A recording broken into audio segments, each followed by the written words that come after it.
नमस्कार साथियों, मैं कुंदन झा आप सभी का स्वागत करता हूं वीणा पानी संस्कृत क्लासेस में। साथियों, आज का हमारा टॉपिक है गुणीभूत व्यंग काव्य। साथियों, जैसा कि आप लोगों को पता ही है, अभी हम लोग काव्य भेद पर अपनी चर्चा कर रहे हैं, जिसमें हम लोग अभी ध्वनि काव्य, उत्तम काव्य के विषय में चर्चा कर चुके हैं। यदि आप लोग ध्वनि काव्य के विषय में जो वीडियो बनाए हैं उस पर चर्चा किए हैं हम लोग, वह वीडियो नहीं देखे हैं तो उसको पहले अवश्य देखें।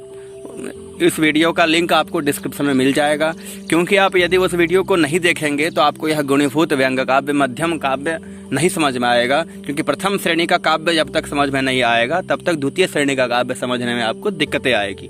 तो चलिए साथियों, पहले आप उसको देखें, तभी शास्त्र को, इस काव्य के भेद को समझने में आप समर्थ होंगे। तो चलिए साथियों, बिना समय गवाए आज का हम अपना टॉपिक गुणीभूत व्यंग काव्य के विषय में जानेंगे।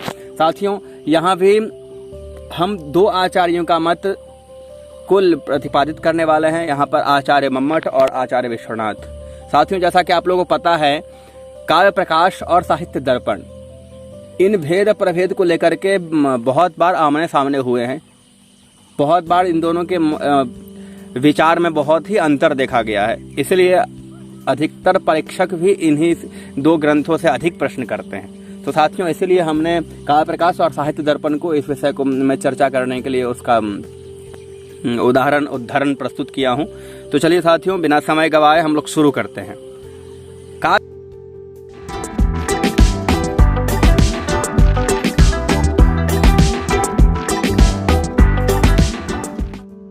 काव्य प्रकाशकार क्या लिखते हैं? गुणीभूत व्यंग्यस्याष्टौ भिदा स्मृताः।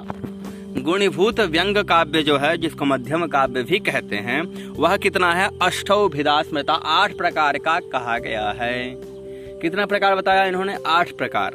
वह क्या, कौन कौन सा प्रकार है? देखिए, अगूढ़म अपरस्यांगम वाच्य सिद्ध्यंगम स्फुटम संदिग्ध तुल्य प्राधान्ये काक्वाक्षिप्तम सुंदरम व्यंग्यमेव गुणीभूत व्यंग्यस्याष्टौ भिदा स्मृताः। यह 8 प्रकार के हैं। अगूढ़म अपरस्यांगम, तो देखिए किस प्रकार से इसका विभाजन किया गया। तो अगूढ़ व्यंग पहला हो गया, दूसरा हो गया अपरांग व्यंग, यही अपरांग व्यंग जिसको भूत व्यंग भी कहते हैं। वाच्य सिद्ध्यंग व्यंग, वाच्य सिद्ध्य व्यंग, अस्फुट व्यंग। 5वां है संदिग्ध प्राधान्य व्यंग्यम, तुल्य प्राधान्य व्यंग्यम, काक्वाक्षिप्त व्यंग्यम और असुंदर व्यंग्यम। यह सब गुणीभूत व्यंग काव्य के 8 भेद हैं। यही मुख्य भेद हैं, 8 भेद। यही जो 8 भेद है, काव्य प्रकाशकार ने गुणीभूत व्यंग काव्य का प्रतिपादन किया है। साथियों, यहाँ पर मैं बता देना चाहूँगा, जिस प्रकार से ध्वनि काव्य के भी बहुत सारे भेद हुए थे, ध्वनि काव्य के शुद्ध ध्वनि काव्य 51 हुए थे, उसी प्रकार से यहाँ गुणीभूत व्यंग काव्य के भी मानने चाहिए, इस प्रकार का मत है। तो वस्तुतः गुणीभूत व्यंग काव्य किस प्रकार का हो जाएगा? तो 51 प्रकार का इसका भी हो जाएगा। परंतु यहाँ पर एक भेद है, क्या? तो पदगत, वाक्यगत और प्रबंधगत, इनके 3 भेद जो है यहाँ पर नहीं होंगे। तो 3 या 9 भेद आखिर नहीं होंगे। तो क्या है? 51 में 9 घटा दी तो 42, अर्थात 42 ही शुद्ध गुणीभूत व्यंग काव्य हुए। शुद्ध गुणीभूत व्यंग काव्य कितने हैं? तो 42। 8 जो है अवान्तर भेद है, जिसको हम लोग अभी देखे हैं। तो कितना हो गया? 42 × 8 बराबर 336। यह 336 गुणीभूत व्यंग काव्य हुए। अब आप देख सकते हैं, और भी आप लोग अब 51 को वहां पर गुणा किए थे, जो भी प्रक्रिया किए थे ध्वनि काव्य में हम लोग, उसी को यहाँ पर भी रिलेट करते जाएंगे। तो वही है, 42 को 42 से फिर गुना करके, फिर 4 संकर और संसृष्टि से गुना करने के पर 7056 प्राप्त होता है। शुद्ध ही सा, और शुद्ध को जोड़कर शुद्ध कितना है? 42। तो 42 को इसमें जोड़ दीजिए तो क्या आ गया? 7058।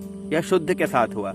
8 अवान्तर भेद को और जोड़ दीजिए इसमें, 8 अवान्तर भेद को गुणा करिए, गुणना प्रक्रिया है यह, तो 56,784 यह गुणीभूत व्यंग काव्य के भेद हैं। ध्यान रखिए साथियों, सबसे अधिक गुणीभूत व्यंग काव्य के भेद हैं। 56,784 यह काव्य प्रकाशकार का प्रतिपादन किया हुआ संख्या है। काव्य प्रकाशकार जो 8 भेद मानते हैं वह मुख्य है, और ध्वनि काव्य के भांति भी इसके भी बहुत सारे भेद हुए हैं।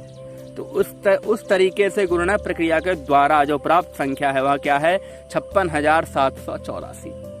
यह अति महत्वपूर्ण है, इसको ध्यान रखेंगे आप लोग। इस प्रकार से काव्य प्रकाशकार ने गुणीभूत व्यंग काव्य को प्रतिपादित किया है। चलिए अब देखते हैं साहित्य दर्पणकार कविराज विश्वनाथ इस विषय में क्या चर्चा करते हैं।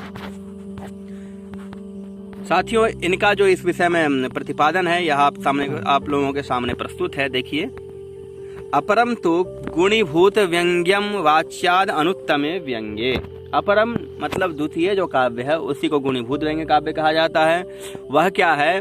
वाच्याद अनुत्तमे व्यंग्ये, वाच्यार्थ से जब व्यंग जो है क्या है, अनुत्तम हो जाए। वाच्यार्थ से अनुत्तम मतलब उत्तम नहीं होगा जब व्यंग, तो क्या हो जाएगा? वही है गुणीभूत व्यंग काव्य, वही मध्यम काव्य के स्तर का हो जाता है। ठीक है, अब यह गुणीभूत व्यंग काव्य की यहाँ परिभाषा दे दिए ग्रंथकार। फिर कहते हैं, तत्र स्याद इतरांगम काक्वाक्षिप्तम च वाच्य सिद्ध्यंगम संदिग्ध प्राधान्यम तुल्य प्राधान्यम अस्फुटम अगूढ़म व्यंग्यम असुंदरमेव भेदास्तस्योदिताष्टौ।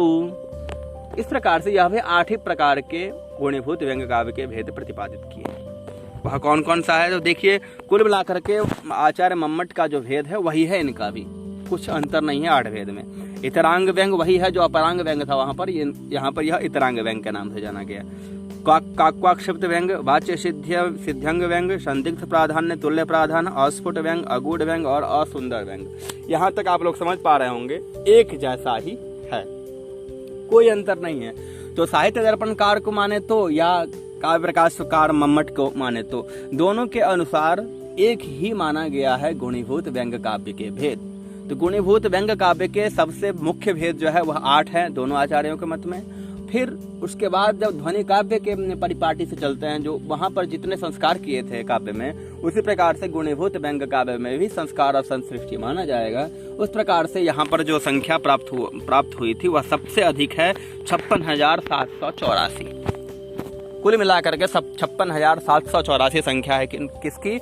गुणीभूत व्यंग काव्य की। साथियों, तो गुणीभूत व्यंग काव्य के विषय में इतनी जानकारी पर्याप्त है। यदि आप लोगों को इस विषय में कहीं कोई शंका है तो आप कमेंट बॉक्स में अवश्य मुझे बताएं, यथा समय मैं उसका समाधान करने का प्रयास करूंगा। तो चलिए साथियों, आज के लिए बस इतना ही। आज्ञा दीजिए, फिर मिलते हैं अगले वीडियो में अगले नए टॉपिक के साथ। तब तक के लिए जय तो भारतम, जय तो संस्कृतम, धन्यवाद।